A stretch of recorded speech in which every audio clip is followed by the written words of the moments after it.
Boa noite, todo mundo que nos escuta, nos ouve. Estamos aqui numa segunda edição da nossa parceria do Evolucionários com o Bem-Estar Capital e o Adam Smith, agora iluminista. E hoje a gente recebe o Matheus Hector para falar sobre economia das cidades.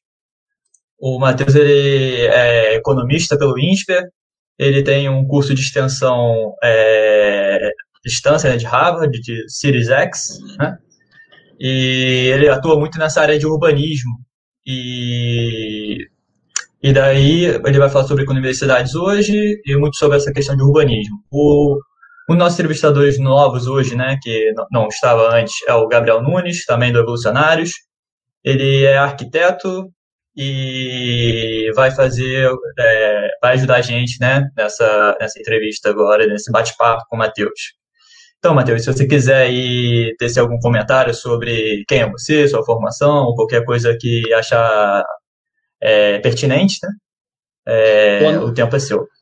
Boa noite, Luiz. Boa noite, Gabriel. Boa noite, Gabriel. Os dois Gabriéis. Maravilhosa a nossa bancada hoje. Estou muito feliz pelo convite. Estou muito feliz de estar aqui conversando com vocês. A última edição foi com o Marco Lisboa, então me honra muito estar nesse espaço tão prestigiado, falando com pessoas tão especiais, né? Meu nome é Matheus Hector, eu tenho 24 anos de idade. Como já apontou, eu sou formado em economia pelo INSPER, e eu sempre de uns anos para cá, eu comecei a ter um interesse sobre urbanismo e cidades para tentar desenvolver o que seria uma agenda urbana essencialmente liberal e baseada em evidências. Isso me levou a um ativismo e a um estudo muito forte, e é um prazer estar aqui podendo compartilhar com todos vocês.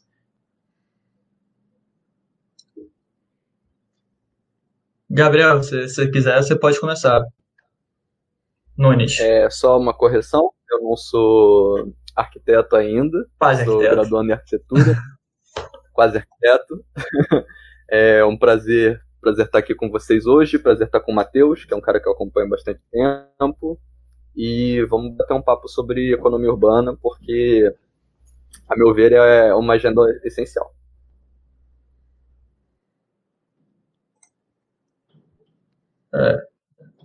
Drummond, você quer falar alguma coisa para iniciar?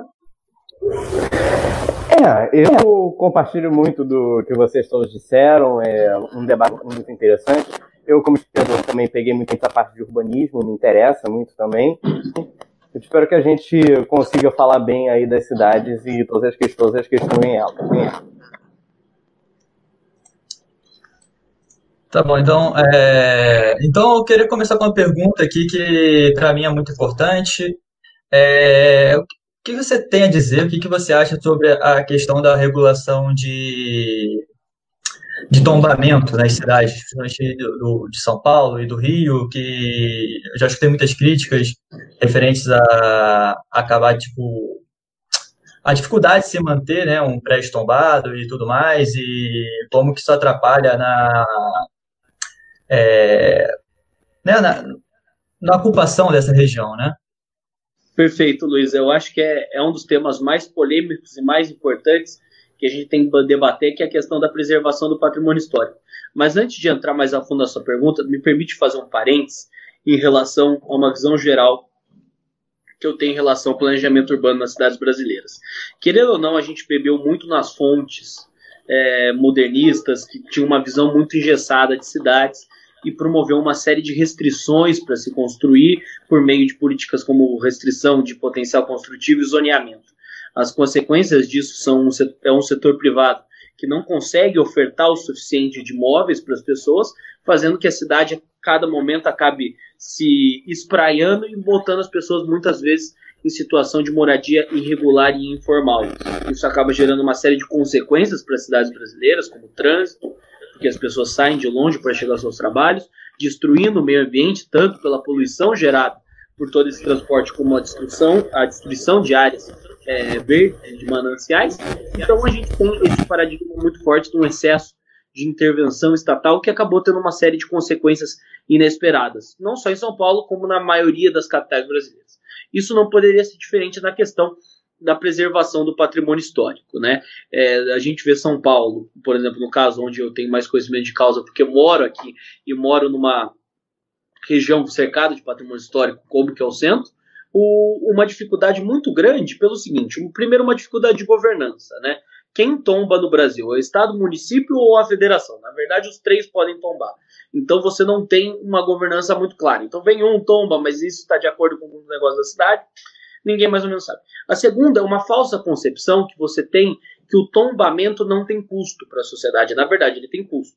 Porque a partir do momento que você congela um capital físico da cidade, ele poderia estar servindo para outra coisa. E além do que, o custo de fato de você fazer a preservação daquilo. Então, segunda questão, custo. E outra, a gente não ter um limite, uma regra clara definida pela sociedade o que é um patrimônio histórico que deve ser preservado ou não. Eles vêm por esses conselhos, no caso de São Paulo, com o Presp, com o Defat e a nível federal, o IFAM, e a gente não tem uma governança muito clara para comunicar para a sociedade que tem um custo em fazer aquilo e que, mesmo assim, a gente teria que ter meio que uma questão de limites. Qual que é a minha visão? Olha, Edward Glaser, que é professor da Universidade de Harvard, ele tem um conceito muito interessante. Primeiro, vamos ter um estoque máximo do que a sociedade aceita que seria esse custo e limitar o quanto a gente pode tombar na cidade, porque a partir do momento que você coloca um limite de quantos imóveis ou de quanta área da cidade pode ser tombada, você faz que a cidade escolha se tem que preservar o Copan ou uma casa do Bexiga. Porque muitas vezes o tombamento ele é usado de uma maneira perversa para impedir ou não no meu quintal. Então, regiões que não querem que tenha adensamento, regiões que não querem que saiam novos empreendimentos por N motivos, e às vezes concepções falsas, que aquilo vai gerar trânsito, concepções falsas que vai tirar a vista, as pessoas usam um instrumento de tombamento como uma ferramenta corporativa e a sociedade paga o preço como um todo. Então, se fosse uma concepção, eu não sou da pessoa que meio que demoniza a preservação do patrimônio histórico. Eu só acredito que a gente precisa ter uma governança mais clara entre os entes da federação, mas também entre a própria sociedade, para deixar claro que isso tem custo e que a gente precisa tombar o que realmente tem algum sentido histórico, não casinhas aleatórias no meio do Bexiga.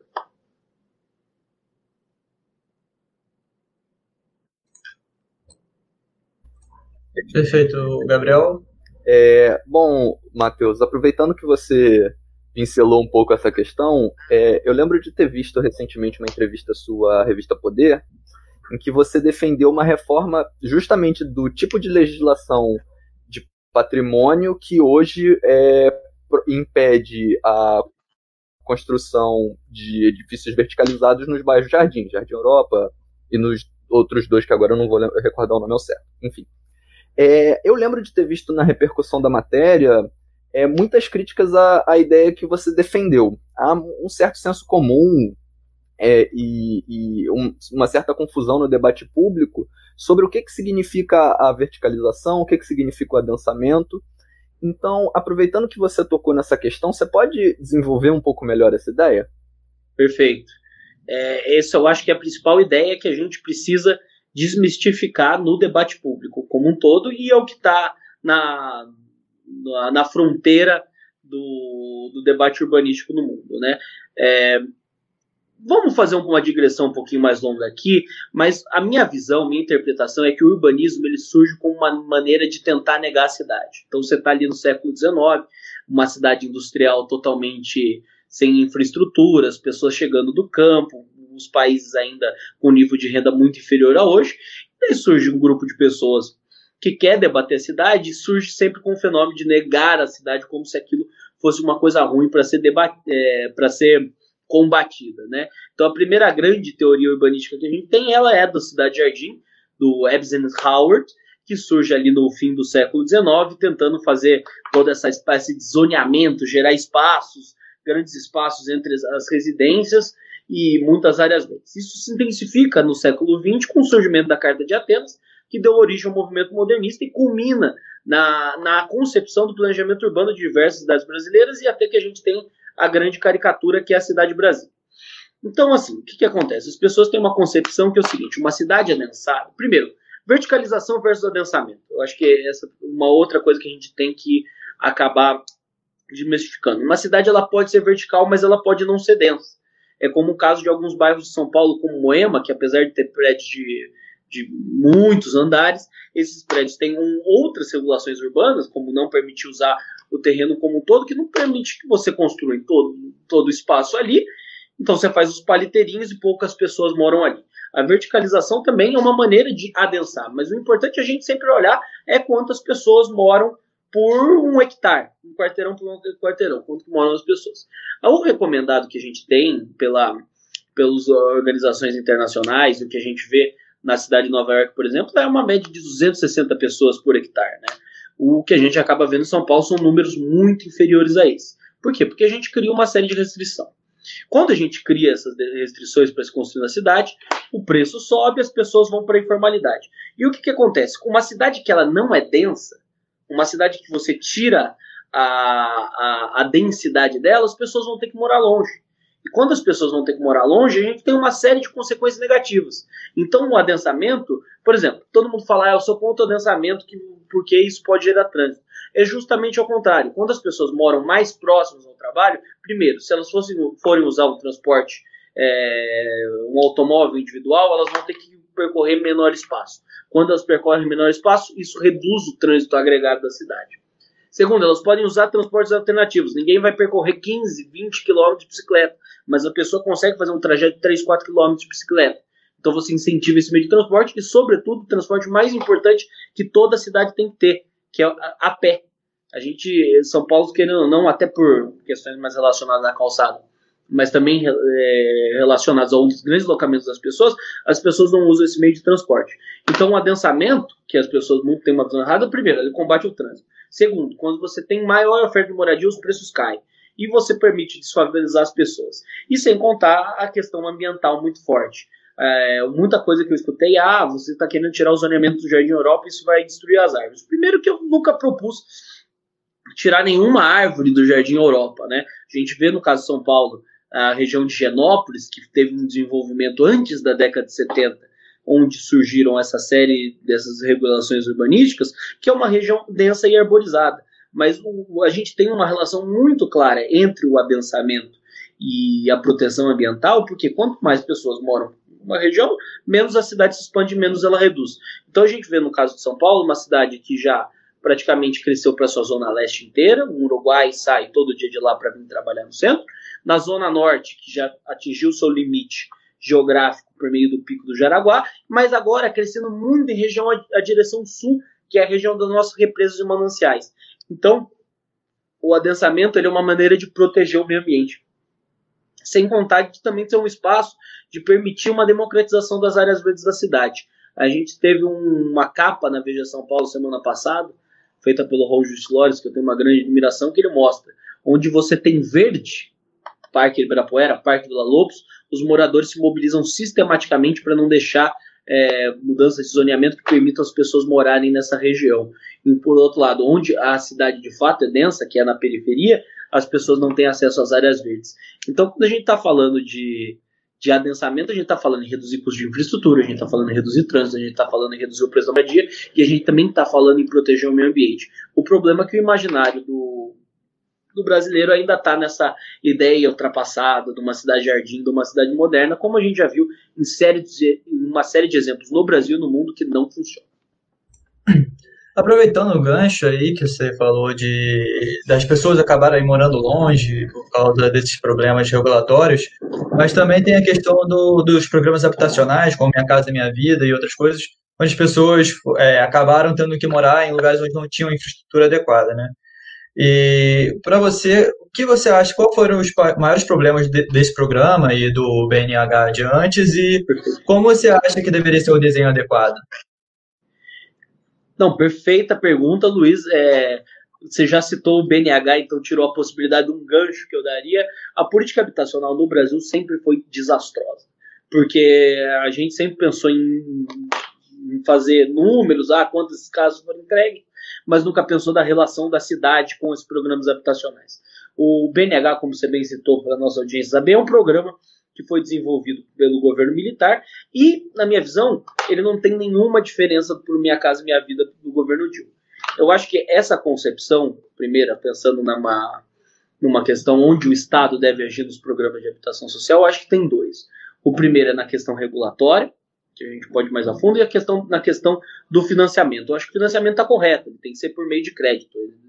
Jamais, eu acho absurdo a gente pensar em voltar ao passado e restabelecer todas as estatais de moradia popular que a gente teve, que eram totalmente ineficientes e desastrosas.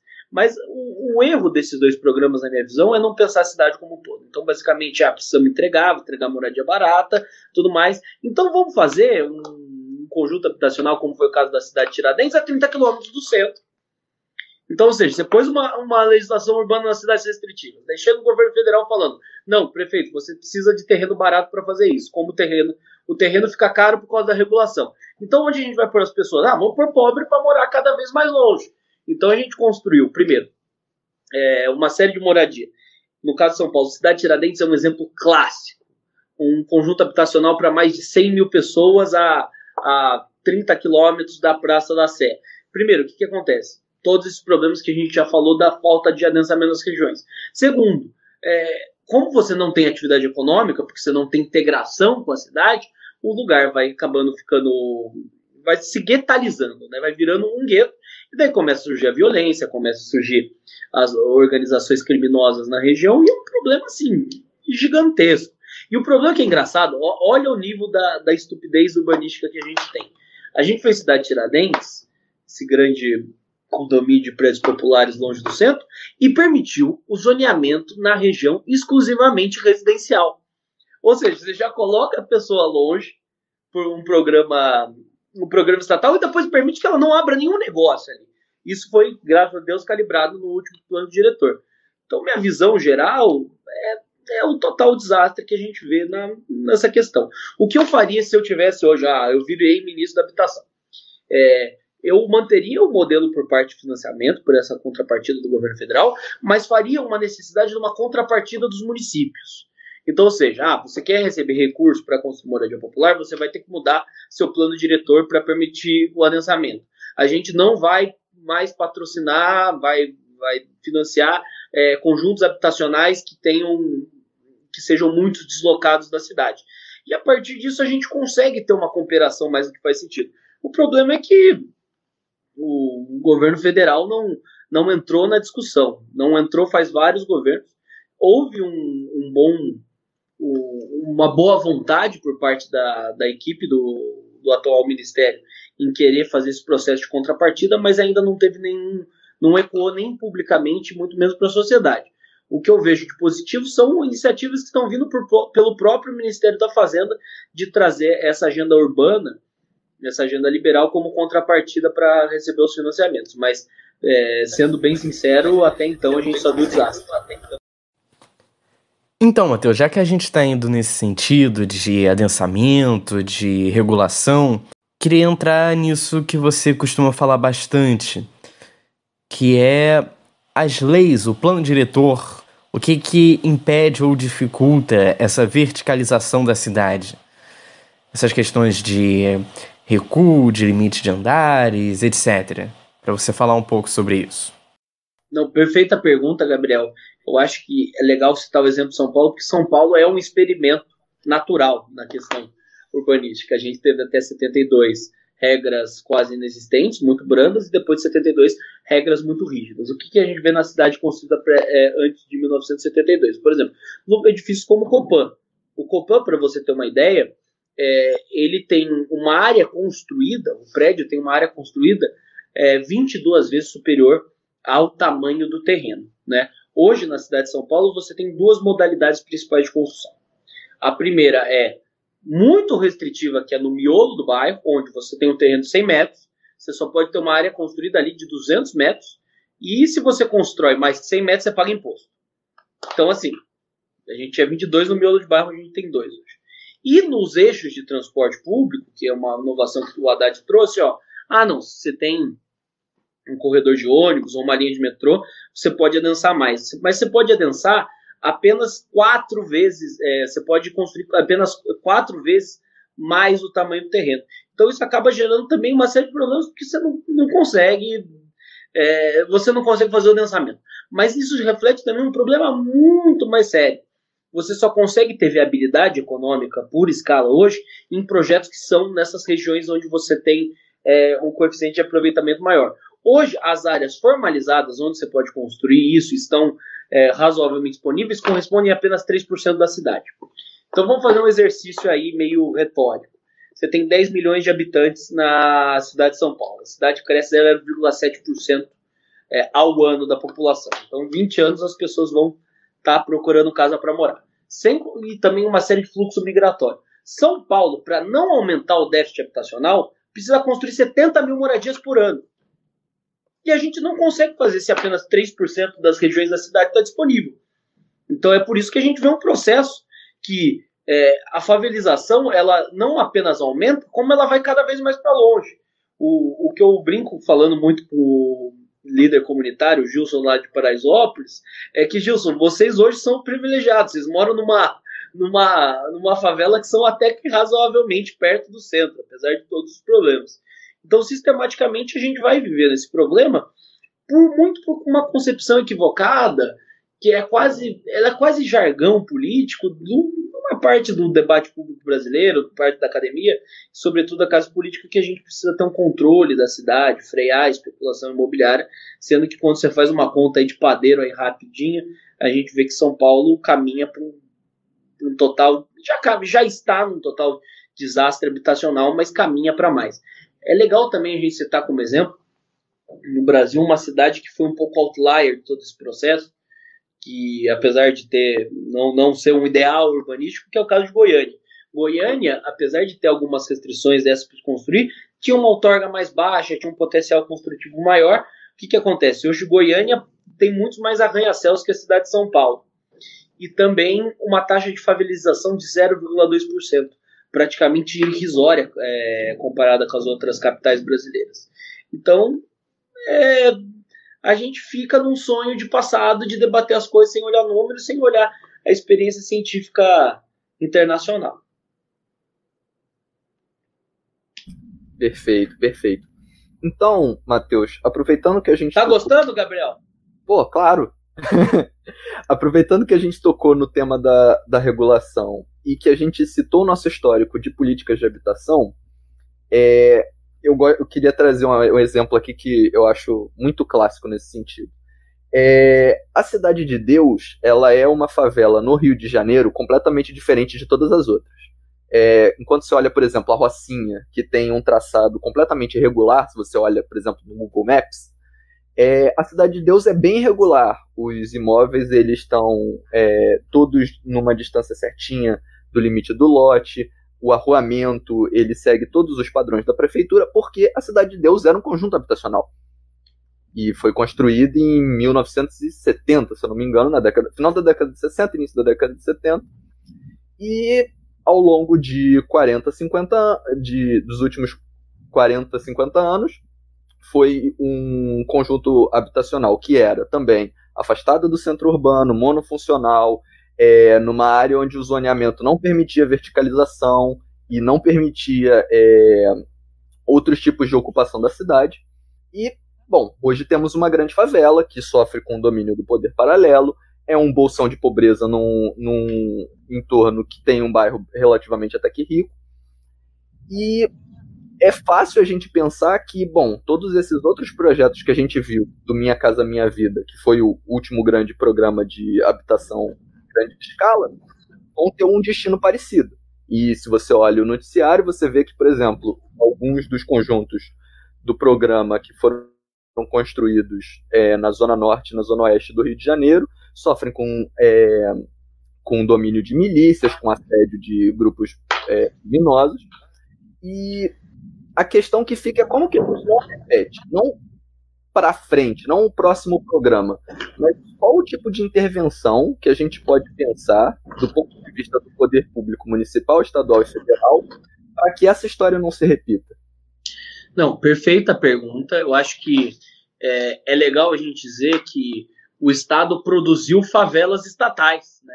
Como você bem pontuou. Você teve um programa habitacional, você tem uma moradia que a primeiro momento, apesar de ter todas as condições básicas para se viver ali, se você não tem uma integração com o resto da cidade, você não tem uma integração econômica daquela região, você acaba jogando essas regiões para o poder paralelo, e é isso que incentivou tanto o BNH como o Minha Casa Minha Vida agora. Pensando por que é importante ter essa integração econômica. É importante que no mesmo bairro morem gente pobres e gente ricas. E é importante que no mesmo bairro você tenha. Para isso, você tem que ter no mesmo bairro moradias de alto padrão e moradias de um padrão um pouco mais baixo. Por quê? Porque o que a gente vê na literatura acadêmica? Você vê estudos longitudinais, onde pega uma família em situação de vulnerabilidade e coloca essa família num bairro bom. Faz grupo de controle, de tratamento. Passam-se 30 anos, os filhos dessas famílias têm um incremento na renda de 30%. Por quê? Porque você tem ganhos de troca na rua. Quando o rico e o pobre moram no mesmo bairro, a escola pública desse bairro é melhor. Você tem uma pressão da sociedade. Quando o filho do rico anda na rua e tem contato com outras pessoas, ele aumenta seu vocabulário. Então isso acaba gerando aumento de renda. Então toda essa integração de você não construir guetos, mas integrar a cidade, ela é fundamental, e isso sim seria uma maneira do Estado estar presente para regular. Eu acho que a primeira coisa, como a gente precisa para fazer integração econômica na cidade? É um choque de capitalismo, um choque de moradia. Então, ou seja, a gente precisa de um aumento cavalar de oferta de novos imóveis. Isso só pode ser capitaneado pelo setor privado, que tem a capacidade de gerar isso. Então, é um choque de capitalismo. Por quê? Porque quando você tem mais oferta, o preço cai, né? Então, a gente tem que tirar todas as amarras que estão presentes no nosso plano diretor, recuo, limite de altura, coeficiente de aproveitamento. Primeiro passo, para ter moradia popular, tem que ter moradia barata. Segundo passo, no município. Você pode ter sim, e eu acho que deve sim, ter contrapartidas de moradia popular no mesmo bairro. O que acontece hoje na cidade de São Paulo é o seguinte, você pode fazer contrapartida ou você pode pagar um pouquinho mais de outorga. Daí o cara paga um pouquinho mais de outorga, você faz um condomínio popular longe, como a gente já dizia, se tem um problema. Então, eu acho que a contrapartida que o setor privado tem que ter não tem que pagar outorga, não tem que dar dinheiro para o Fundurb para fazer a fonte do Anhangabaú. Tá bom, vai construir moradia aqui, tem umas cotas de moradia popular para você poder adensar mais. Então, o que acontece você incentiva o adensamento pelo adensamento. Então, é uma corrida para adensar mais baixo. Então, eu acho que isso aí é fundamental. No nível estadual e federal, é parte de financiamento, né? Então, você tem que premiar as cidades que mais conseguem integrar, as cidades que mais conseguem construir, as cidades que mais conseguem construir no centro, porque a partir da medida você vai gerando um círculo virtuoso, né? Eu acho que tem um espaço para essa agenda, e é muito bom a gente estar falando dela aqui hoje, porque a gente não fala disso. Perfeito. E ainda sobre nesse sentido, a gente tem agora alguma conversa sobre uma proposta de mudança do que seria esse programa de moradia popular do governo federal. Engraçado, né? Querem fazer um Bolsa Família deles e agora querem fazer o Minha Casa Minha Vida. Enfim. O ministro do Desenvolvimento Regional, ele chegou a dar uma entrevista, salvo engano, na Veja, comentando pincelando assim, muito por alto sobre no que consistiria esse programa. Primeiro, ele acabaria com a contratação direta das empreiteiras por via de licitação para entregar as unidades de moradia. Seria um crédito individual direto ao beneficiário, de até R$60 mil, que é um pouco menos do que o limite do Minha Casa Minha Vida hoje, que chega até 90 mil no Rio de Janeiro e em São Paulo. E nas grandes metrópoles, o papel do governo federal seria de ceder terrenos da União, que fossem próximos aos centros urbanos, para que, aí sim, sob regime de concessão, a iniciativa privada provesse a maior quantidade possível de unidades residenciais dentro daquele terreno. E aí, bom, a gente, nesse sentido, consegue, de fato, não só trazer a moradia popular para perto do centro urbano, e a gente não cai naquele problema que a gente viu com os programas anteriores, e ao mesmo tempo a gente adensa. Falta como que a gente, como que o governo pensa em articular esse programa para classe média baixa e para classe média, né? Fala-se sobre um certo social, que seria parecido com os programas de aluguel social das prefeituras, mas ainda nada muito definido. Eu queria que você primeiro desse sua opinião geral sobre a qualidade do ponto de vista de política pública dessas ideias, e caso você discorde de alguma coisa, eu queria que você ou justificasse o porquê e trouxesse uma alternativa do ponto de vista do que você pensa ser melhor. Olha, Gabriel, eu tenho... Não é segredo para ninguém que eu sou uma pessoa muito crítica em relação ao governo Bolsonaro. Mas no começo do ano, no final do ano passado, eu estava acompanhando um pouquinho mais de perto as intenções do ministro, até então Gustavo Canuto, do que ele teria, do que seria o novo programa de moradia popular do governo federal. E o que eu escutei ali por perto, apesar de muito superficial, foi uma coisa que me deixou muito feliz, né? Eu acho que é o seguinte, primeiro ponto que a gente tem que entrar, seção que você citou, seção dos terrenos e dos imóveis do governo federal. Eu acho que isso é positivo, eu acho isso muito bom. Já não usam para nada, só é um patrimônio ali mobilizado do governo federal. Então, no que se diz a terreno, legal. O problema é o seguinte, no que se diz em relação a prédio público, como a gente viu no caso aqui do prédio Milton Pai de Almeida, que acabou caindo e era um prédio do governo federal. Por que o governo, mesmo com uma tentativa de privatização de imóveis, muitos imóveis acabam não sendo vendidos? Porque a legislação que a gente tem desses prédios que são antigos e são parte do governo federal e poderiam estar sendo usados para habitação popular, eles são impossíveis de fazer um retrofit. Por quê? Porque você tem regra de acessibilidade, você tem regra de incêndio que, assim, ou não dá para fazer, ou se dá para fazer não vale a pena.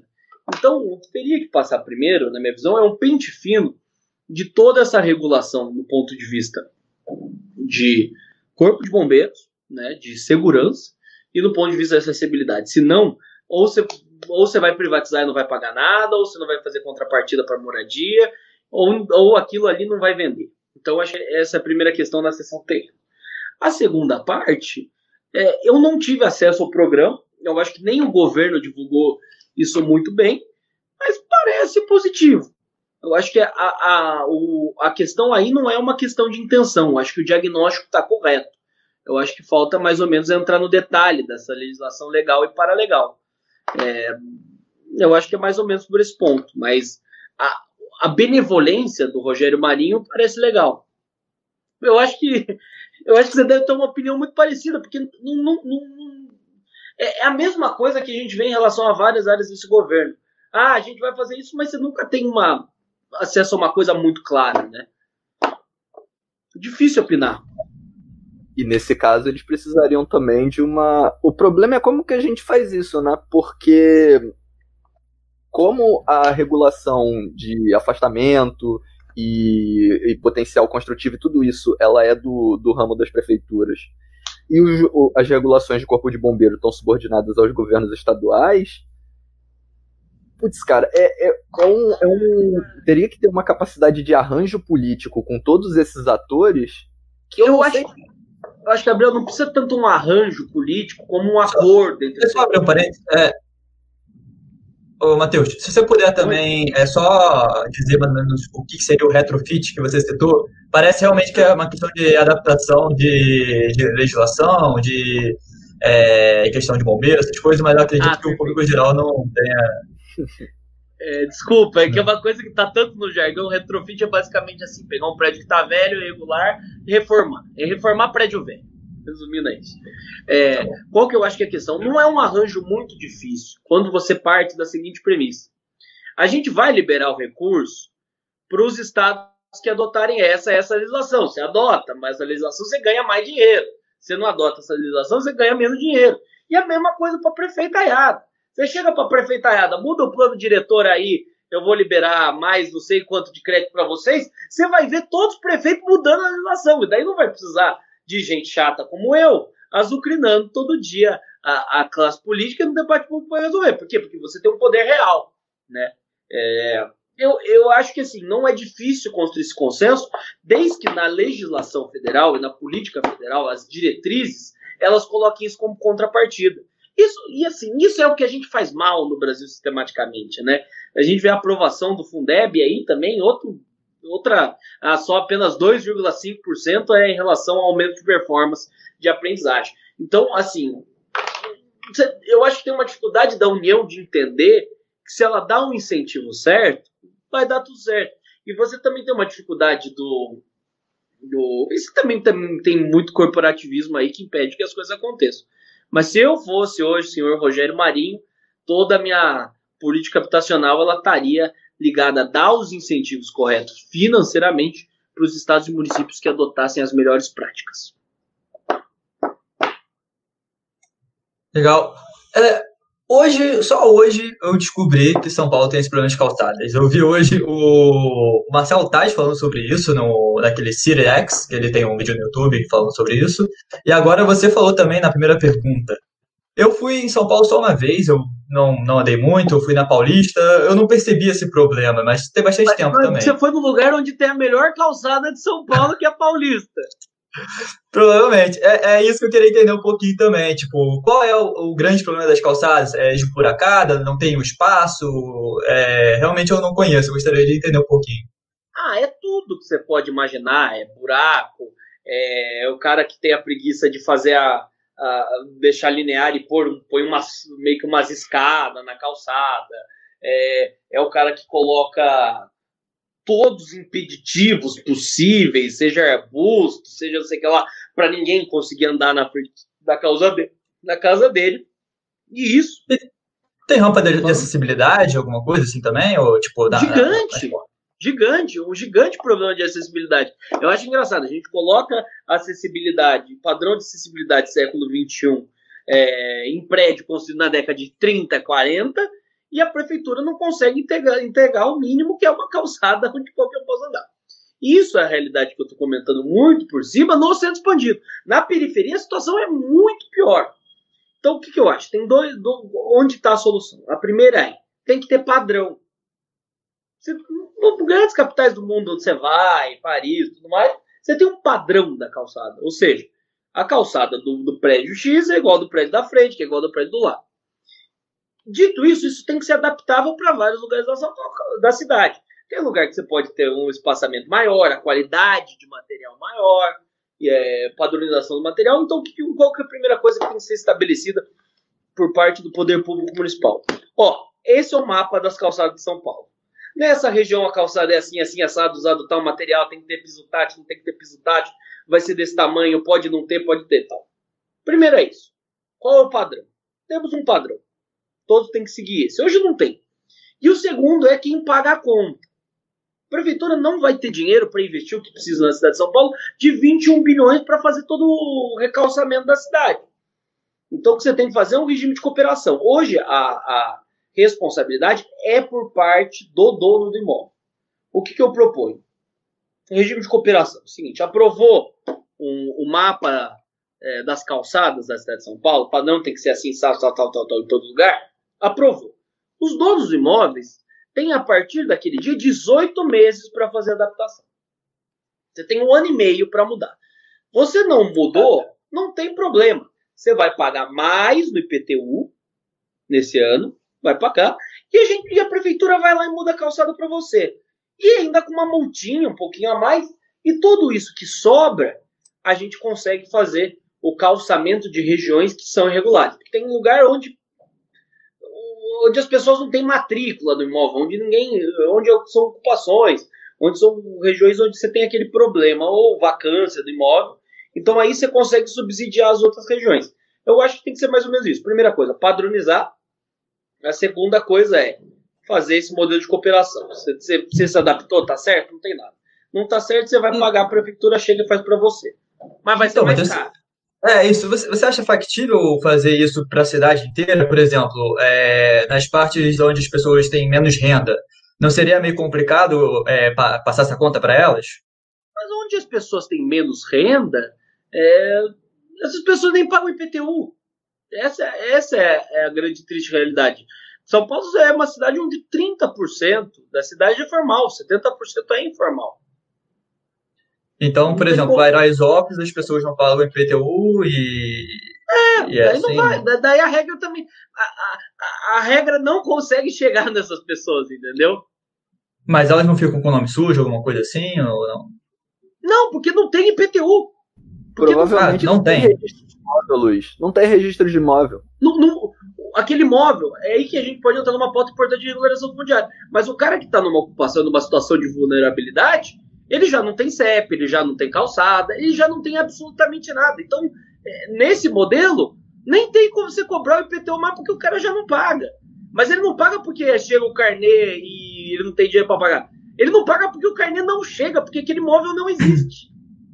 Entendi. Então, essa política de padronização deveria ser feita para alguns bairros em especial, algumas regiões, certo? Eu acho que a política da padronização e toda essa concepção, ela já vem não na hora da cobrança, ela já vem na hora da concepção daquele mapa que eu falei. Então, regiões onde você tem um menor poder aquisitivo. Você não precisa cobrar o mesmo padrão de qualidade, acessibilidade, material que você cobra em Pinheiros, entendeu? Mas, assim, a gente pode cobrar um padrão de qualidade forte na Paulista? Pode. E Paulista foi a grande briga, há uns 10 anos atrás, de como seria o calçamento. Porque era azulejo português, e falavam que tinha que continuar com o azulejo português, que era lá o símbolozinho de São Paulo, porque aquilo era patrimônio histórico. E daí chega a Mara Gabrilli, vai brigar, que não pode ser. E daí eles definiram a padronização, e ali foi um lugar onde a prefeitura pegou e falou, não, tudo bem, rapaz, não tem como ter calçada cagada na Paulista, é eu que faço, entendeu? Então, não é reproduzir isso para a cidade inteira, mas é mais ou menos essa ideia. Entendi. Agora, só uma outra pergunta que a gente tinha preparado, é que há muito tempo se fala do resgate do centro de São Paulo, porém não tem nenhuma agenda positiva com esse propósito. Quais medidas, na sua opinião, deveriam ser prioridade para recuperar os bairros degradados do centro histórico? Luiz, excelente sua pergunta. Uma baita pergunta, até porque eu sou morador do centro de São Paulo, né? Só virar aqui à direita, temos aqui a Praça da República, né? Eu acho que é o seguinte, primeira coisa, por que os imóveis do centro estão abandonados? Primeiro, todo um processo histórico que se passou, mas o segundo é que se eu, Matheus, vamos pegar tudo, nós 4 aqui, vamos dividir um projeto para reformular um prédio, reformar ele e vender, a gente não consegue fazer isso. Primeiro, porque você tem a regra de tombamento, que não dialoga com o corpo de bombeiros, que não dialoga com o órgão da prefeitura de acessibilidade. Então, só para aprovar o projeto, é impossível. Segundo, mesmo que a gente consiga aprovar o nosso projeto, pegar um prédio histórico para reformá-lo, a gente não tem dinheiro para pagar ele, porque é mais barato a gente construir um prédio novo, porque todas essas regras inviabilizam o processo. Então, acho que a primeira agenda vamos descomplicar, tanto na agenda estadual como municipal e federal, que entra a questão de acessibilidade. Tudo que é imóvel antigo, gente, a gente não pode esperar que tenha um padrão de segurança e acessibilidade de 2020. Se fosse isso, a gente fechava Paris. Paris não existiria. Então, primeiro, simplificar. Primeira coisa, simplifica. Segunda coisa, centro de São Paulo, apesar é uma região que, apesar de todo mundo falar, das 7 da manhã às 7 da noite, ela está fervendo. O pessoal que sai para trabalhar na prefeitura, os serviços públicos que tem aqui que estão funcionando, até a parte de comércio que é razoavelmente pujante. Qual que é o problema e onde o centro morre e fica perigoso? Depois das 7 da noite e até 7 horas da manhã do outro dia. Por quê? Porque o bairro não é misto. Você não tem moradia, mas você tem serviço. Então ele morre na parte do dia. É ao contrário de um bairro que fosse exclusivamente residencial. Ele morre a maior parte, mas as pessoas continuam morando lá. Então o que você tem que fazer? Tem uma série... Aí também você não precisa também de uma regulação muito rígida. Você tem uma série de prédios federais, estaduais e municipais que poderiam ser privatizados para o fim de moradia. E também de moradia popular. Então o que pode ser feito? Simplificando essas regras, faz um processo de privatização do que é o público e entrega para o setor privado fazer moradia. Por que a prefeitura precisa pôr as secretarias dela no Martinelli, que é um edifício histórico aqui da... Não tem porquê. Por que precisa estar naquele prédio que teria uma capacidade econômica gigantesca? E daí chega o Boulos, por exemplo, naquele proselitismo dele, e fala, eu vou privatizar para fazer moradia. Vou desapropriar. Tem um prédio ali, muito icônico aqui no centro de São Paulo, que é o prédio do Cine Marrocos. Ele fica atrás do Teatro Municipal, um prédio que abrigou, à época, um cinema maior, cinema mais luxuoso na América Latina, e ele também tem habitação na parte de cima, né? E a prefeitura desapropriou por uma série de problemas jurídicos que tinha. Isso é uma das maiores causas também do que acontece, é o dono que tem dívida de IPTU, isso vai para a justiça ou vira espólio de herança, daí ninguém consegue mexer naquele prédio, então tem uma necessidade de cooperação do judiciário, mas a prefeitura desapropriou aquele prédio. E o que fez com o prédio? Nada. O prédio está lá, abandonado, não precisa fazer absolutamente nada. Por quê? Primeiro, porque a prefeitura não tem capacidade de investimento, segundo, que não consegue privatizar. Então, devia privatizar para fazer moradia, mas porque é tão caro. O projeto, aquilo ali é um pepino tão grande por todos os problemas regulatórios que a gente tem, que nem privatizar o setor público consegue. Então, resumindo sua pergunta, é muito simples, é simplificar. E também tem outras questões aí que são mais interessantes, que já havia me esquecido. Você tem mecanismos hoje, por exemplo, que é a transferência de potencial construtivo para prédio tombado. Então, você pega um prédio tombado aqui em São Paulo, ele ganha para prédio novo que quer construir, precisa pagar a outorga, esse prédio ele gera alta outorga, então ele pode vender. O edifício aqui do lado do meu, que é o São Nicolau, eu sou muito amigo do síndico. Ele falou: Matheus, eu vou tentar pegar a transferência de potencial construtivo. Eu estou num prédio de 12 apartamentos, um prédio razoavelmente modesto. Eu não consigo isso porque a prefeitura me exige que todos os moradores assinem para eu conseguir esse direito. Então, imagina um Copan que tem 2.000 moradias. Então, o mesmo instrumento que você tem para incentivar a preservação dos prédios, eles não conseguem ser usados. Outros instrumentos que a gente tem em São Paulo, por exemplo, lei de fachadas. Eu chego para o Itaú e falo o seguinte: Itaú, refaz a fachada do meu prédio e na grade da frente você põe sua propaganda. Daí você paga o negócio. Top. O único edifício que foi fazer isso em São Paulo foi multado porque isso ia contra a lei da cidade limpa. Mas sendo que você tem uma lei que deixa isso. Então você também tem uma questão aí paralegal que não está resolvida. O que a gente tem de experiência internacional que deu certo? Portugal, Lisboa, tirou todas as regras. Aprovou uma lei ali, aqui é regime de exceção, não tem mais acessibilidade, não tem mais segurança, faz o que quiser. Bom investimento. Paris, apesar da Anne Hidalgo ser uma prefeita do Partido Socialista, um processo de privatização de prédio público para moradia dá com pau. Privatizaram tudo. Também atrai investimento. E também o que deu certo recentemente, não tão recentemente, que é o caso de Barcelona.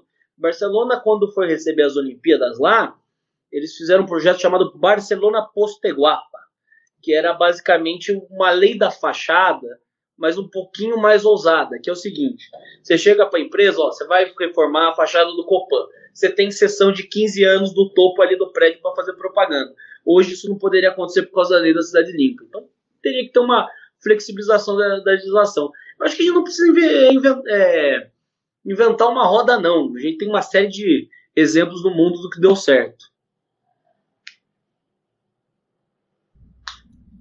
Então, Matheus, aproveitando que a gente sabe o que tem que fazer,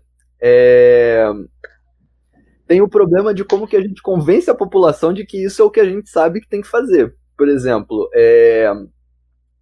em 2014, eu acho que foi 2014, o prefeito Fernando Haddad reduziu o limite máximo de velocidade da Marginal Tietê e da Marginal Pinheiros.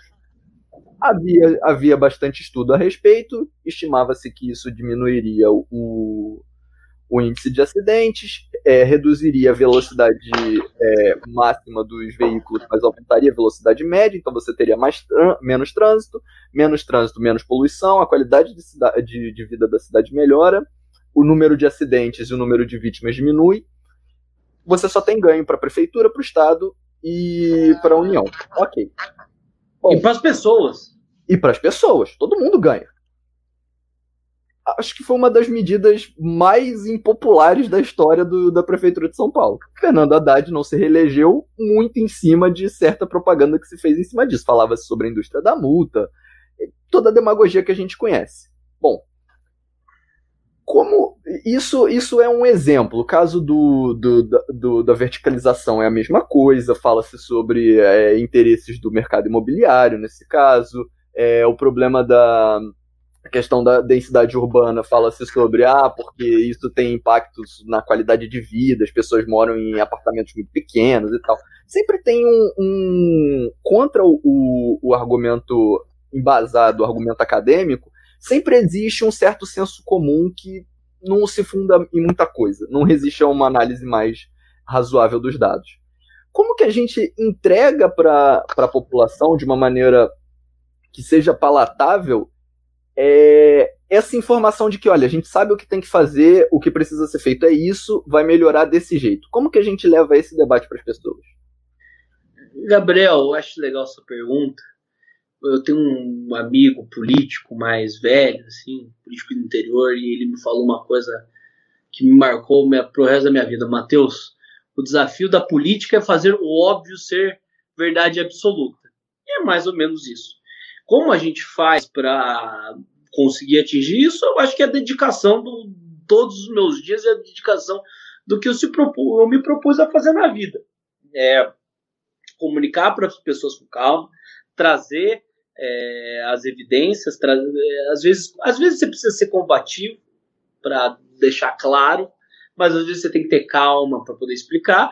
E é o que eu estou fazendo todo dia no meu Instagram. Todo dia eu estou falando sobre isso. Eu até acho que é engraçado porque eu coloco as enquetes, todo dia a gente tem enquete ali nos stories, e o pessoal já está acertando.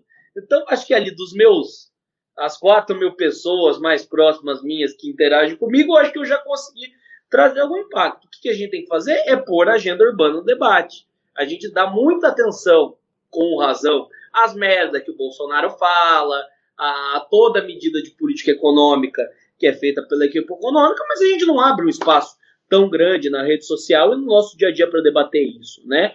Então acho que tem que ser a forceps. A gente está começando agora, eu acredito que tem um espaço, né? Então é assim, é dia a dia, é se posicionar, é para imprensa, é bater, é falar, é gravar vídeo, é trazer um negócio, mas eu acho que está melhorando, sabia?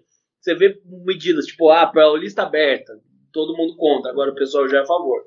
E eu acho que aí precisa de uma resiliência, de um espírito de grandeza do gestor público, que não, eu não vou arredar o pé. Eu acho que o caso que você citou da marginal, da velocidades, é o mais grande, tanto que o slogan do Dória foi Acelera São Paulo, numa referência a isso. Mas se é difícil a gente reduzir velocidade nas marginais, imagina se a gente quiser pôr pedágio urbano.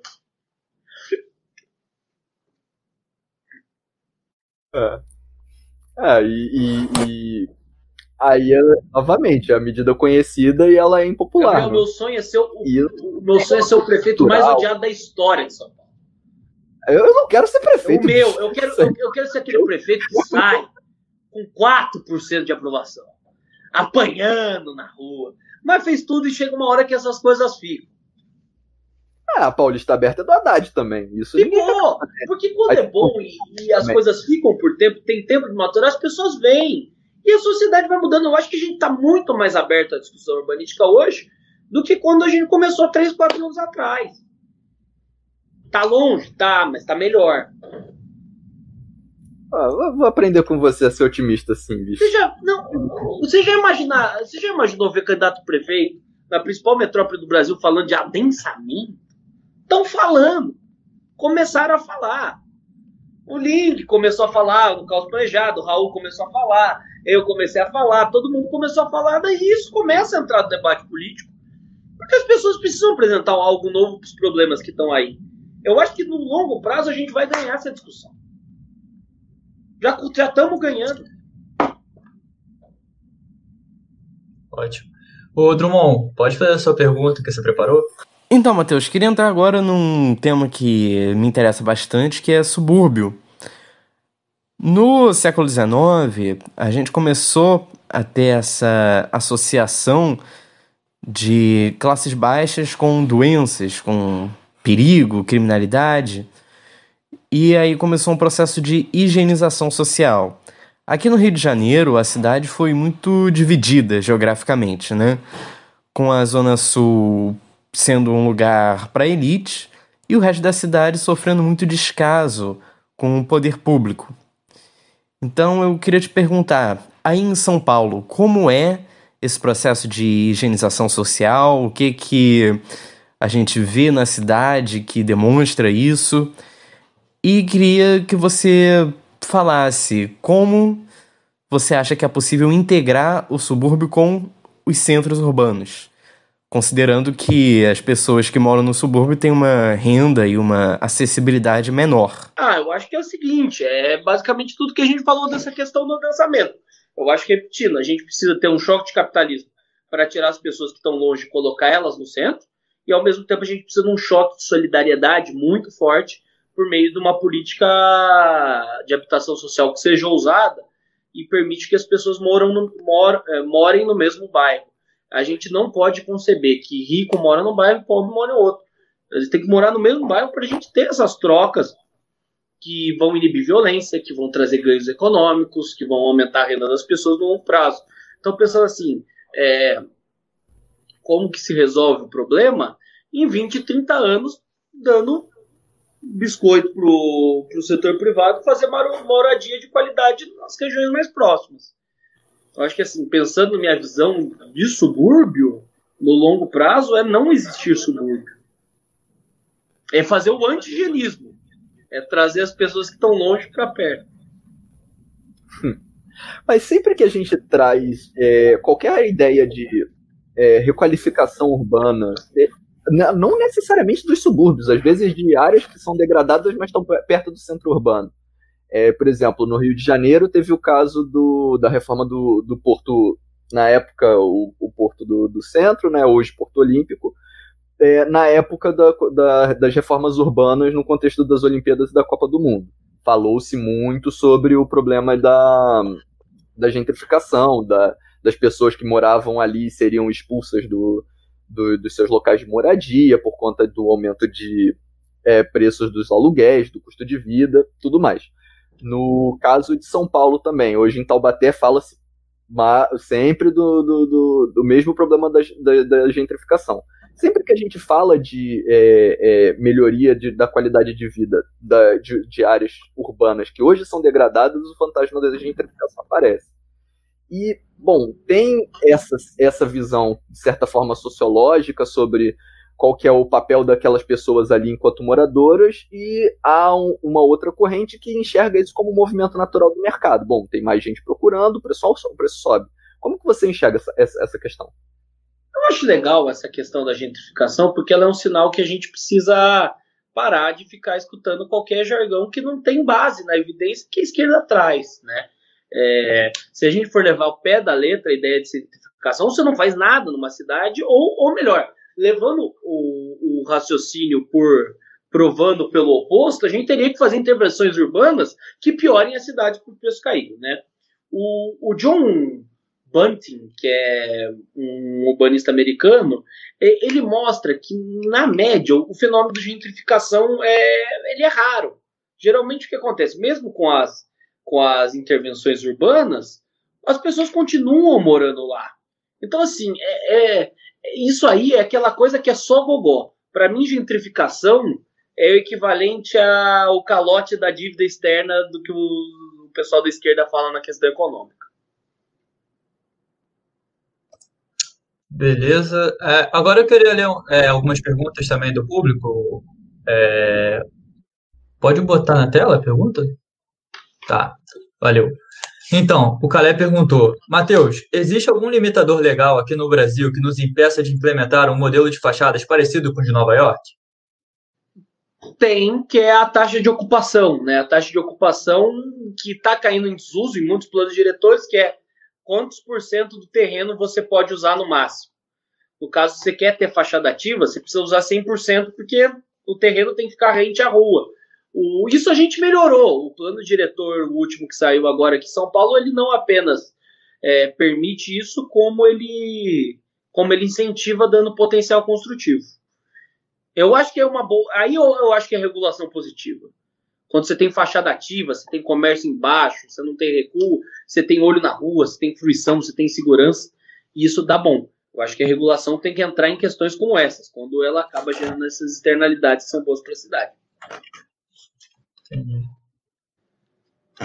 Vamos lá, o Alexander Santos perguntou: quais são as maiores barreiras de entrada para essas políticas apresentadas? Há muita resistência em grupos de interesse nas esferas federais, estaduais, municipais, ou falta apenas esforço político?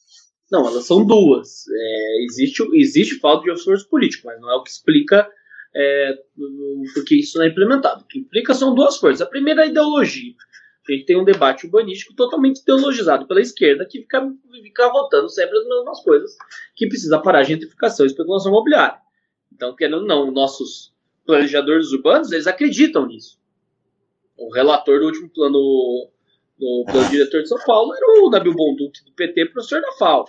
Então, você tem ideologia.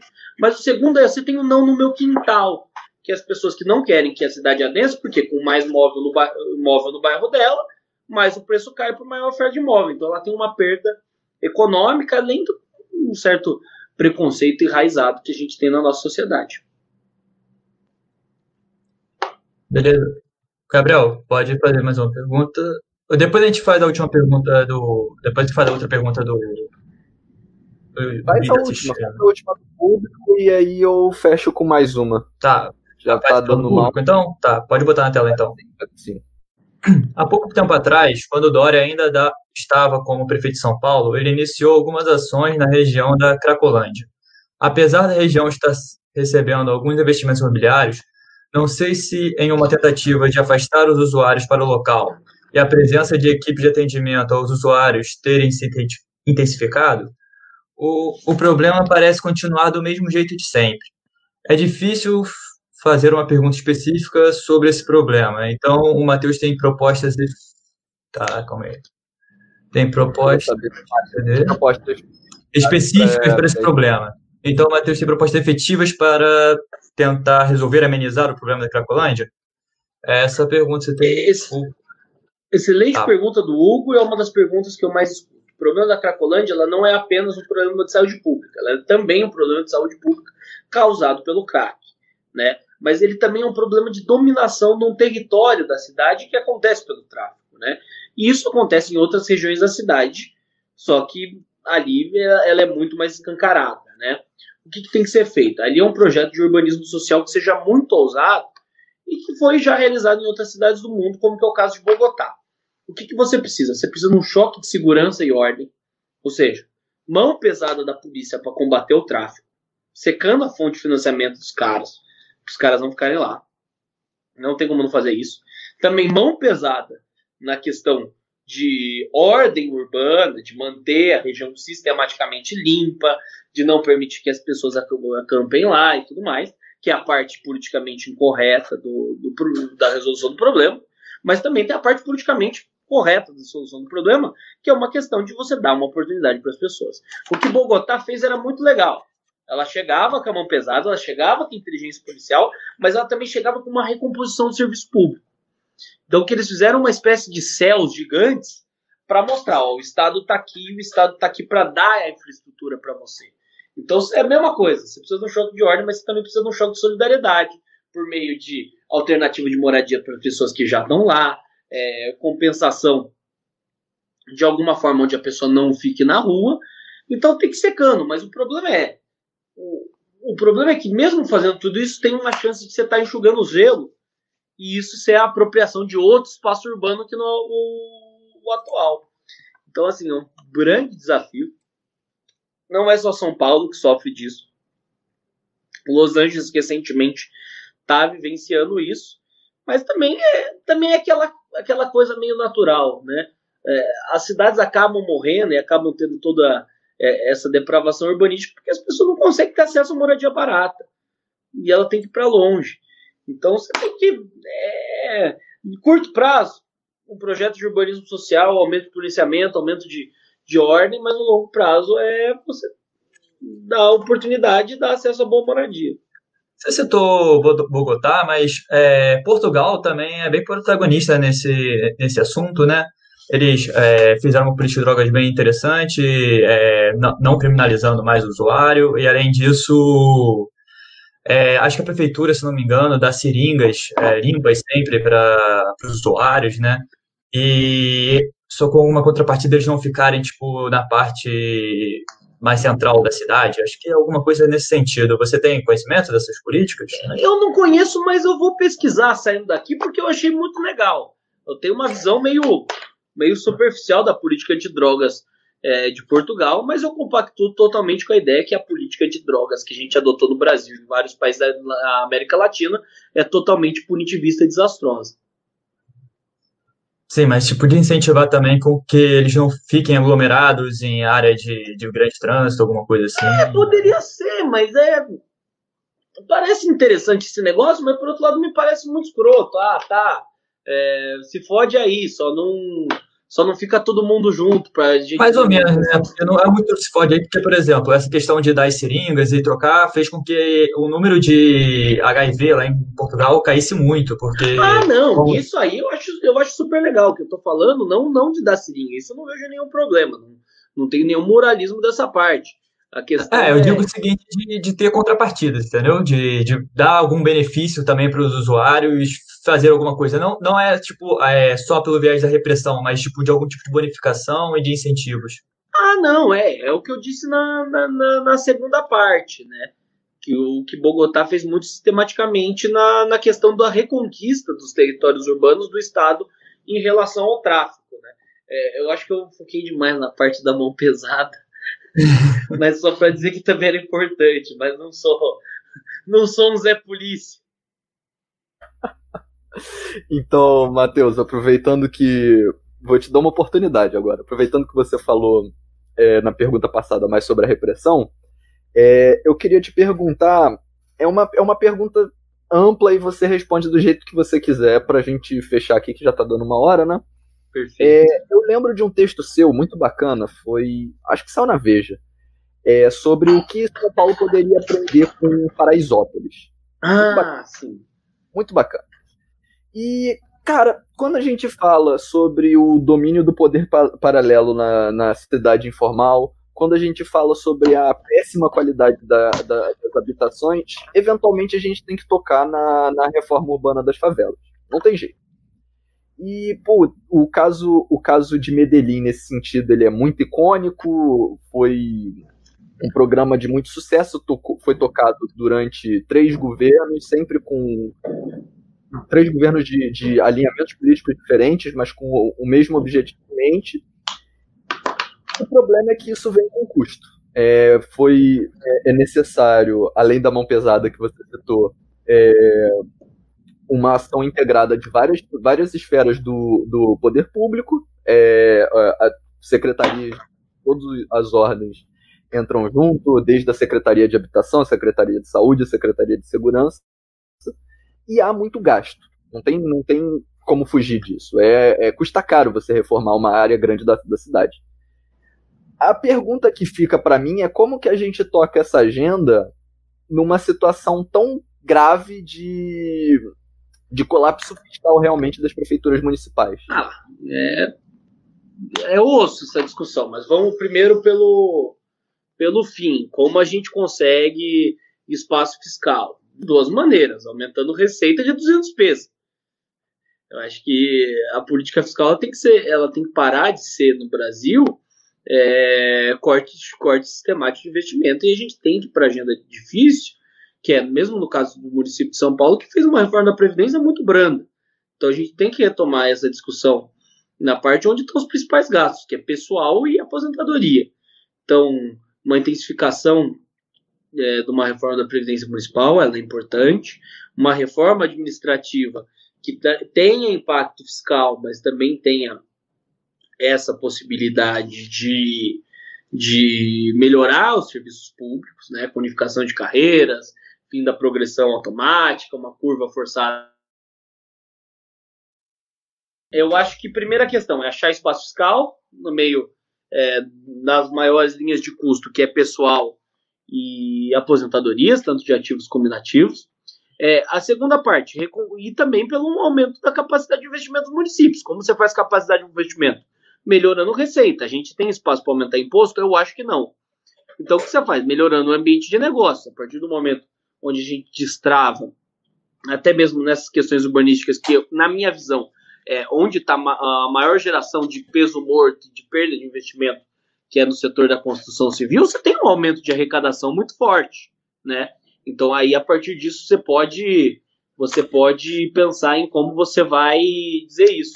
Então, acho que assim, a gente viu um crescimento imobiliário na cidade de São Paulo muito relevante com a aprovação do plano diretor, do último plano diretor, que só liberou um adensamento tímido onde a gente tinha transporte coletivo, grande infraestrutura de transporte coletivo.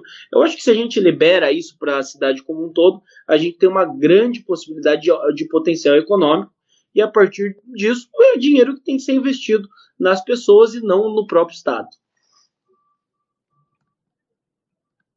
Tá certo, Matheus. Muito obrigado aí por tudo que você agregou pra gente hoje. Espero ter agregado muito. Demais, com certeza. Eu agradeço muito. Vou falar de cidades é a paixão da minha vida, e ter pessoas dispostas a debater, dispostas a conversar e dispostas a ouvir como nossos espectadores é um prazer gigante. Gostaria de agradecer de novo a todo mundo que participou, o Gabriel Nunes, o Gabriel Drummond, especialmente ao Matheus Hector, e claro, a participação especial do Caleb ao final. E assim a gente vai encerrar a nossa live agora. E é isso. Muito obrigado a todos. Até mais, gente. Até mais. Tchau, tchau.